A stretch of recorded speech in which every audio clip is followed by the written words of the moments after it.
welcome to Storygate. My name is Simone, and this, who's my... Oh! Hello, you two. How are you? No, my name is Simone. This here is Freddy the frog. Freddy, will you go for a little sleep again? Come on down. Yes.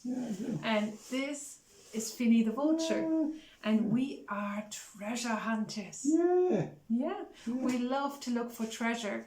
And you are going to get a treasure today. Because our treasures are stories. We're story treasure hunters. So we were asked to find a story from Offaly. And for that, we went to the UCD folklore collection and looked at the school's collection. Now, that sounds a bit boring, doesn't it? A school collection. No, it does. But it's not. No. It's amazing. So, Vinny, do you want to tell them a bit about the school's collection? Yeah.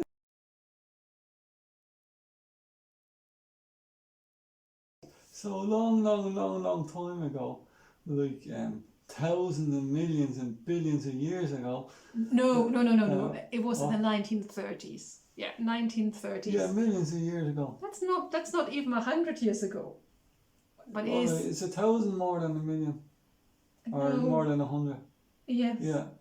Well, it was in the 1930s. It's a good few years ago. Okay, what did they do? Yeah, the school children in Ireland, they didn't get any homework. No homework for a year. No ECHA for a year. And so what they done was, they went out to their community, all their people, neighbours and grandparents, their parents, maybe old uncles and all that. And you know what they did? They said, tell us stories.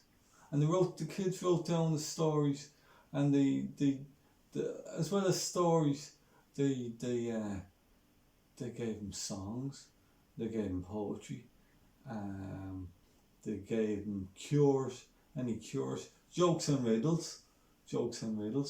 And they're pretty good. They're pretty good still today. And best of all, there was witchcraft. Yeah. Not like the real Irish witchcraft. Yeah. Not like the other stuff. Yeah, no hocus pocus.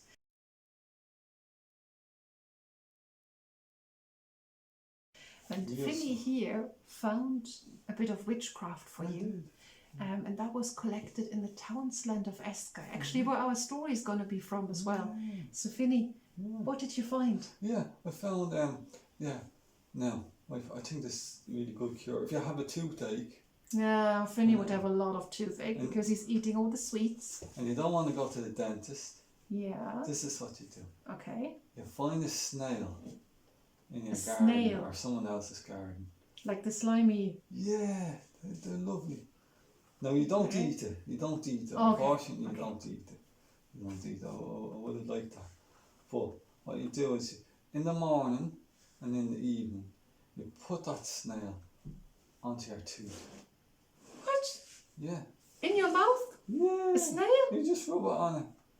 Oh. And if you do that, all your friends would think you're really cool. And you do that for a week. 9 days. 9 days? Yeah. In the morning and in the evening, the snail. The poor snail. I don't think the poor snail will like that. But it'd be really cool. Do that in front of all your friends, all your mates. Okay. They think you're really cool. We'll see. I think now it's time for our story. This is our story treasure map of County Offaly. Every place on this map has loads and loads of stories. Now today we're going to look at one particular story that was collected in a school in Esker.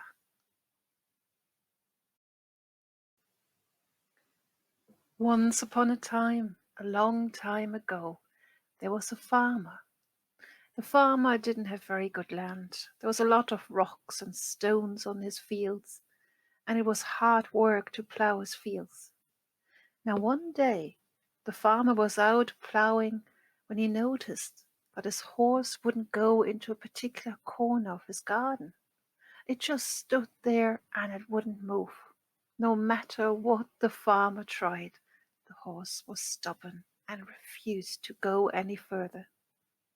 So the farmer sighed, and he turned his horse around, and he turned the plough around, and he lowered the plough a little bit and wanted to go on further when the plough scraped over a big flat stone hidden underneath the earth. Now the farmer stopped, and he brushed the earth away from the stone, and to his surprise he saw there was something written on top of the stone. Now he had never seen anything like it. He didn't know what kind of language this was, or if it even was a language. But he knew that this stone was special. So he got a few people to help him to lift the huge big stone. And as they did, their eyes nearly popped out of their head. For when they lifted the stone, underneath it there were 3 crocks of gold, full with lovely shiny gold coins. The farmer was overjoyed. All his worries would be gone with this gold. And so he ran back to his house. Everybody was delighted when they heard the good news, and they ran out. But when they came to the place where the gold had been hidden, they were devastated to see that the gold had turned into dry leaves. Leaves? What are you going to do with leaves? Now that is the fairy magic. They understood then that this must be fairy gold, and it does turn into leaves if the fairies don't want you to have it. What's wrong, Vinny? The story isn't over yet. Yeah, but I have a cure, another cure. Another cure? Yeah, it comes from the school's collection in Offaly again. And is it how to turn leaves into gold? No, even better. Even better? Okay. Yeah. So we listen to your cure and then we listen to the rest of the story. Okay. So what you do is if you have a toothache, another toothache. There's no snails in this, is there? No, there isn't. Okay. No, there isn't. Okay. No, there is something better. Okay. So what you do is you get a frog. A frog. Yeah, and you get its leg.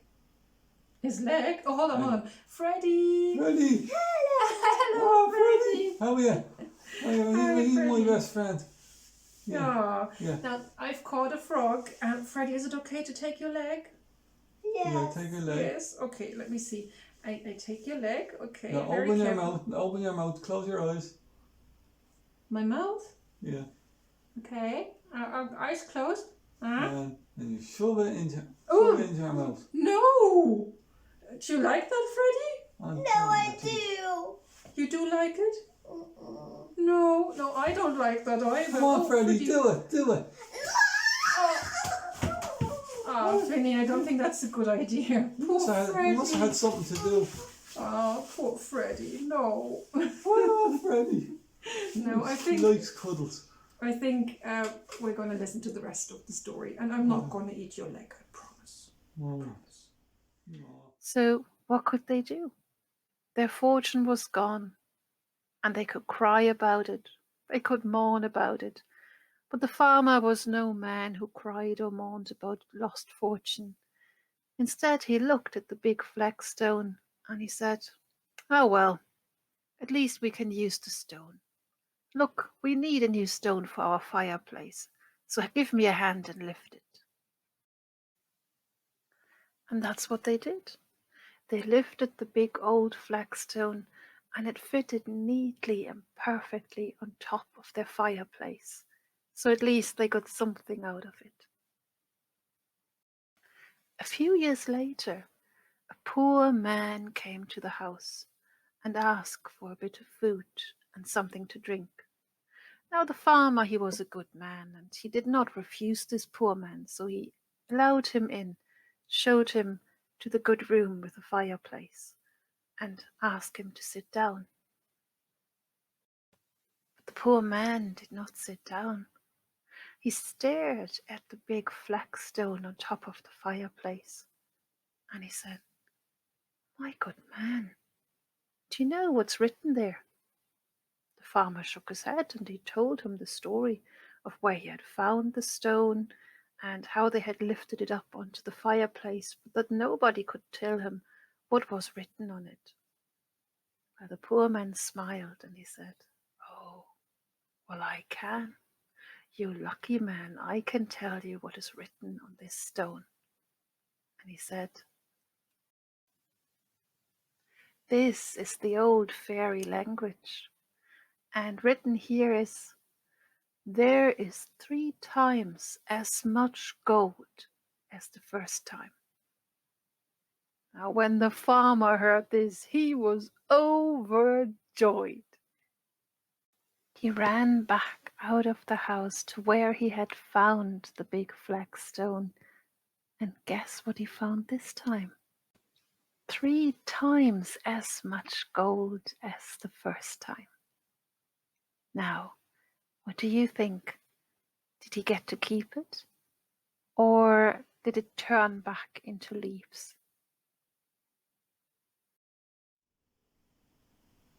Oh, Yeah. that was the story. Yeah. And Vinny, what do you think? Yeah, Can he sounds- keep the gold? Well, I think you should give it to me. To you? Yeah. I'm loads of sweeties with. A lot of sweeties for more toothache. Well, I actually thought maybe he could give it to the poor man. You know, the one who helped him, who told him what was written on the stone. Yeah. Yeah. Yeah. But we don't know because the story ends there. But Vinny has another cure for you. Yeah. Now, this time there's no snails, there's no frogs, but again, it's about a toothache. So what do you do when you have a toothache? Yeah, so how you do it, right? You go somewhere and get someone to pull the tooth out, pull it right out. That's what a dentist has to do if it's really bad. Yeah. And then what you do is you go to a graveyard. Graveyard? Yeah. And you go to an open grave. It has to be an open grave. And you throw the tooth into the open grave. You throw the tooth into the open grave. And then you will never have another toothache for 70 years. 70 years? Yeah. Okay. And Yeah, that's what it says in the schools collection. Is there somebody in the grave? I don't know. It doesn't say in it. Okay. Yeah. You know what? I think I'm going to brush my teeth. Then that doesn't have to happen ever. That'd be another way. That would be another way, a bit easier than throwing teeth into open graves. Yeah. But our video is over and we'd like you to become story treasure hunters as well.